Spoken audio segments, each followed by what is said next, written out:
Baik, kayaknya asik banget berbincang-bincang dengan Chef Doni. Kenapa? Banyak hal yang kebetulan terjadi dalam hidup dia. Dan semua itu dia syukurin dan dijadikan satu pelajaran baru untuk dijadikan peluang. Bukan dijadikan hal yang membuat dia jadi bingung atau tidak mau melangkah. Bayangin aja dari seorang chef yang bekerja di hotel, kok akhirnya jualan baju. Tapi jualan bajunya itu dipersiapkan untuk langkah berikutnya, membuka Don Bake Shop. Yang menurut saya perjalanannya juga asik. Nah, Chef Doni, Don Bake Shop itu akhirnya sudah mulai banyak mendapatkan pelanggan dari online, tadi chef terakhir ngomong ya, dan sudah 60% dari pelanggan yang tadinya hanya sekitar 20-30% online menjadi 60%. Betul. Nah, yang online ini sendiri apakah membelinya dalam jumlah kecil-kecil atau sekaligus dalam jumlah yang seperti wholesale punya pembelian? Varian sih Pak. Varian. Ada yang kecil, ada yang penasaran nyoba, ada juga yang benar-benar satu orang bisa beli buat 6 orang gitu. Berarti melakukan adaptasi juga di online ini kan gini. Anda menyiapkan produk sampai mengemas dan untuk disiapkan delivery ya. Supaya sampai di tangan dari pelanggan itu tidak rusak produknya ya. Dan dijamin selama pengiriman itu selalu aman tuh produk. Betul. Ya, itu banyak proses trial and error-nya, Pak. Oke. Iya, jadi awalnya kita biasa wholesale yang udah jelas angkanya sehari berapa, baca forecast-nya gampang gitu. Nggak taunya ke online. Online ini kan nggak ada istilah Sabtu rame atau Minggu rame, Senin sepi. Itu setiap hari beda-beda gitu. Yeah. Nah, syukurnya juga Pak, kondisi setelah PSBB udah selesai, klien akhirnya mulai muncul. Mereka udah 3 bulan tuh Pak, hampir 3 bulan tutup kan. Akhirnya setelah PSBB selesai, wholesale-nya naik lagi, online-nya sekarang turun lagi. Online-nya gitu. turun lagi. Karena kan sekarang orang ke kafe. Kembali ke kafe. Betul, karena produk-produk seperti ini kan enaknya dimakan di kafe, minum kopi sambil nongkrong gitu fresh kan. lah ya, kita harus nikmatinnya ya. Nah, jadi di situ saya belajar kita nggak usah repot mikirin kita jualan untuk apa? Untuk retail kah? Untuk wholesale kah? Untuk online kah? Kita ready aja untuk tiga-tiganya. Jadi di saat wholesale naik kita ready. Di saat hancur market retailnya, kita bisa survive dari online gitu. Jadi kita harus fleksibel sih. Harus fleksibel ya, cepat beradaptasi dengan Bener, perubahan itu yang juga kuncinya cepat. banget tuh Pak, adaptasi. Jadi Corona ini juga memberikan pelajaran yang bagus juga ya buat pelaku usaha ya sebenarnya untuk beradaptasi dengan cepat ya. Bener. Oke, berarti kata kunci dalam bisnis sekarang ini F&B, kemampuan beradaptasi dengan cepat. Harus ya? Pak. Iya. Oke. Nah, dalam situasi beradaptasi itu tiba-tiba muncullah satu produk yang sebenarnya sudah lama hadir yang kita bilang sourdough itu ya. Iya.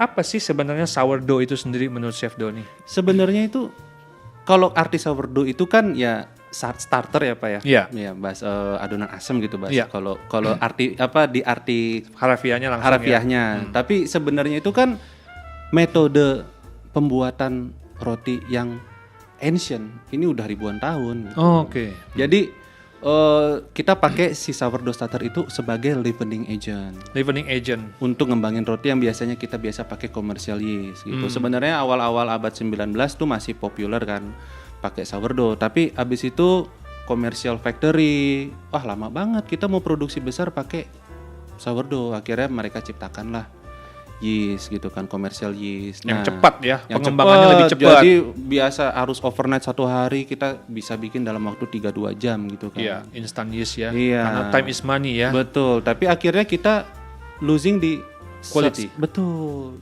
Di quality, di nutritionnya juga jadi aroma, betul. kram teksturnya. Betul, semua itu ya. Iya, semua itu pengaruh gitu kan. Berarti cepat tapi ada yang dikorbankan. Betul, iya. Panjang tapi ada yang didapatkan. Betul. Jadi sourdough itu sebenarnya udah populer di Amerika awal 2000-an. Yang mempopulerkan lagi nih, yang diikutin sama tren seluruh dunia, itu bakery Tartang namanya. Dia itulah yang mempopulerkan single slice sourdough bread. Oh, single slice Dengan sourdough high bread. hydration, dengan warna yang benar-benar gelap gitu. Akhirnya semua bakery itu ngikutin. Trendsetternya dia lah tuh Pak. Akhirnya di Indonesia itu masuk ya 2010 awal. Tapi ya saat itu kayaknya belum ready orang kita untuk ngikutin gitu kan ya, karena memang keras rotinya Pak gitu. Kulitnya keras, keramnya itu basah gitu. Sedangkan orang kita biasa yang lembut-lembut, nggak mau ada kulitnya yang tipis-tipis gitu. Tapi surprisingly sekarang ini justru malah jadi tren, karena kan memang gaya hidup sehat lagi tren juga. Akhirnya sourdough bread gitu. Iya. Mungkin juga karena dalam riset kami sekian lama roti itu masih dianggap sebagai snacking aja kan. Betul. Kalau di sana roti itu sudah menjadi Staple food ya. Jadi roti yang keras itu memberi rasa kenyang juga kan di perut ya. Nah, tapi sekarang ini kaum muda yang tadi Chef Doni bilang, juga para ekspatriat yang tinggal di sini ikut membantu menaikkan popularitas dari roti-roti semacam itu, sehingga mereka itu sekarang bisa makan siang mungkin dengan slice salmon atau apa dengan roti sourdough. Betul.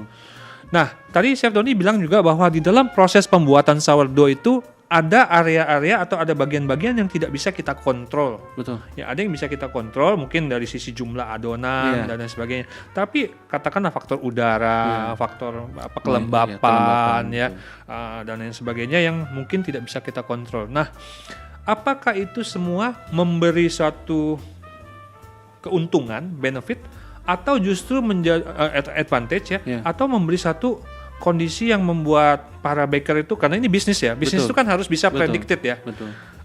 Deg-degan juga nih nanti jadinya roti ini bagaimana, sementara saya udah harus deliver.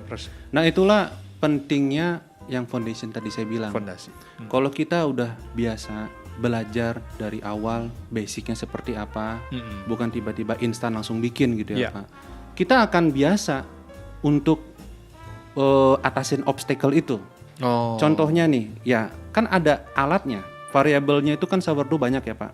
Pertama dari cuaca, kedua bahkan dari air yang kita pakai untuk feeding, tepung apa yang kita pakai untuk feeding, environment di dapur seperti apa, AC-nya sedingin apa, room temperature sedingin apa. Nah, kita nggak bisa kontrol si sourdough itu, tapi kita bisa kontrol environment-nya, gitu, dan timingnya. Nah, jadi kalau masalah technical, sourdough itu ya nggak ada susahnya, bahkan nggak pakai mixer pun bisa jadi gitu. Tapi secara understandingnya itu loh Pak, yang benar-benar pemahaman kita akan si bakteri itu. Oke, jadi kita paham bagaimana prosesnya dengan baik, mungkin melalui trial error yang panjang. Betul, itu sekaligus panjang. setelah itu kita menemukan dan selanjutnya kita disiplin ya. Betul. Jadi nggak boleh kita berubah-ubah lagi. Oke, saya mau ganti lagi tengah jalan, atau saya kali ini moodnya lagi nggak masuk, saya bikin yang bagaimana gitu. Nah. Justru kita malah harus pahamin dia setiap hari berbeda-beda Pak. Oke. Justru itulah seninya sourdough making. Karena itu makhluk hidup sih ya. Benar. Kita bisa kontrol environment-nya, tapi tetap aja pasti ada aja nih. Kita contoh bikin 50 loaf hari ini. Jangankan dari 1 sampai 50 loaf itu. Dari 1 loaf ke loaf kedua pun itu pasti akan berbeda bentuknya. Gitu. Dari bagaimana kita shapingnya, dari bagaimana kita slashingnya, dari bagaimana kita bakingnya, ditaruh di posisi oven sebelah mana, itu pengaruh. Gitu. Nah, itu kan kita bisa kuasain ya kalau kita udah mastering di art gitu loh Pak. Gitu. Jadi challengingnya sih sebenarnya di situnya Pak. Bukan kayak wah bakteri nih, enggak, itu kita bisa atasin kok dengan cara apa ya, kita pahamin dia, kita tulis, bikin schedule. Jadi bukan masalah teknik tapi lebih ke schedule. Jam berapa dia akan ngembang, jam berapa dia akan nunjukin karakter adonan yang udah ready untuk di pre-shape atau udah ready untuk di final ferment, itu yang challengingnya gitu.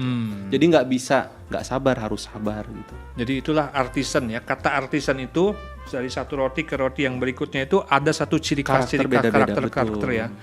Pertanyaan saya adalah, seorang Doni Muhadi bisa mengerjakan itu secara lengkap dan sempurna. Tapi apakah Anda bisa, Chef Doni bisa menularkan itu kepada timnya Chef Doni yang ada di bagian produksi, melakukan hal yang sama? Bagaimana itu? Jadi setiap hari itu kita belajar ya Pak. Perfection itu ya imperfections ya. Nggak ada yang perfect gitu kan. Kita selalu chase perfection, tapi at the end of the day pasti kita belum perfect gitu. Apalagi gimana nih caranya kita influence pegawai kita supaya punya rasa yang sama, passion yang sama gitu. Kalau sekedar mengajarkan teknik itu mudah banget Pak. Men-training seseorang tuh gampang gitu. Tapi menularkan rasa yang sama itu ya kita nggak bisa. Either orang itu punya passion atau orang itu nggak punya passion. Jadi cara saya itu dari awal Pak, pada saat saya hiring. Sejak awal sudah ya? Ya, saat saya hiring orangnya, saya nggak tanya kamu pernah kerja di mana, kamu bisa buat apa. Buat saya itu, saya lihat gestur orangnya. Saya lihat akan mau belajar apa enggak orangnya. Nah di situ karena kita bisa ajarkan dari orang yang nggak punya knowledge bisa punya knowledge, dari orang yang nggak bisa jadi bisa. Tapi kita nggak bisa ngajarin orang yang tadinya nggak punya passion untuk jadi punya passion. Passion itu pasti udah ada, tapi beberapa orang tuh mungkin nggak paham passionnya apa, belum nemu gitu loh Pak. Nah saya cari yang passionnya itu. Gitu. Jadi kebanyakan staff saya itu bisa dibilang buta semua awalnya. Jangankan sourdough, croissant aja tuh beberapa aja yang punya basic gitu.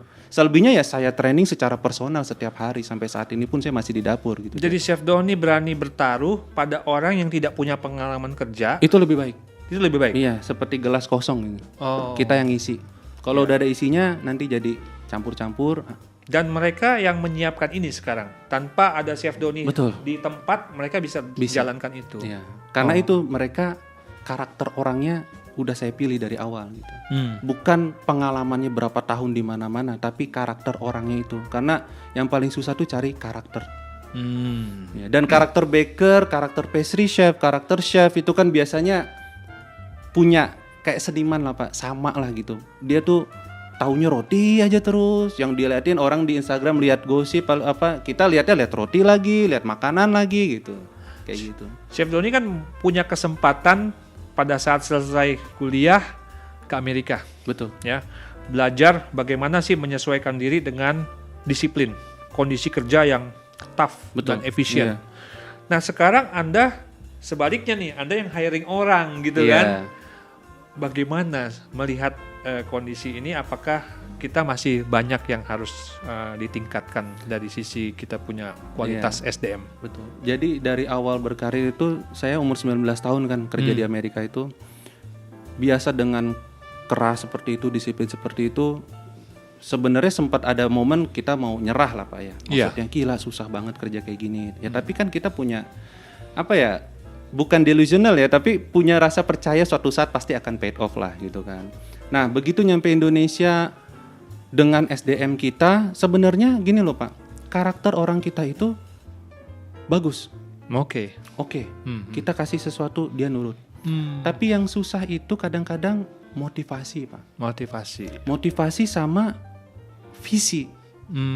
Karena kebanyakan kita pergi ke restoran di Indonesia, bukan orang restoran yang kerja di restoran.